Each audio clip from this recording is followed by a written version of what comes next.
അദ്ദേഹം വരികയാണ്. പ്രധാനമന്ത്രി അടക്കം കൃത്യമായി അദ്ദേഹത്തോട് സംസാരിച്ചപ്പോൾ അതിനുശേഷം അദ്ദേഹം മന്ത്രിസ്ഥാനം ഏറ്റെടുക്കാൻ തയ്യാറാവുകയായിരുന്നു. എന്താണെങ്കിലും അതിന് പിന്നാലെ അദ്ദേഹം എത്തുകയാണ്. സുരേഷേട്ടാ, മന്ത്രിസ്ഥാനത്തേക്കുള്ള യാത്ര എന്താണ് പറയാനുള്ളത്? ഒന്നും ഇപ്പൊ പറയാനില്ല, കാരണം അവിടെ എത്തി വേഗം എത്താൻ പറഞ്ഞിട്ടുണ്ട്. അതുകൊണ്ടാണ് ഒന്ന് വഴി വിടണേ. ഇല്ല, അതെല്ലാം നിങ്ങൾ പ്രതീക്ഷിക്കുക, അവരത് നൽകും. അത്രയേ ഉള്ളൂ.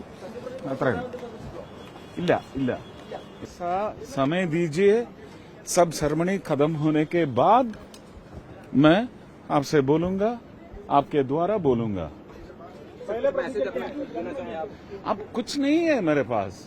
आप कितना खुश हैं सर? आप खुश हैं? आप कुछ समय दीजिए. नहीं, कुछ नहीं मालूम.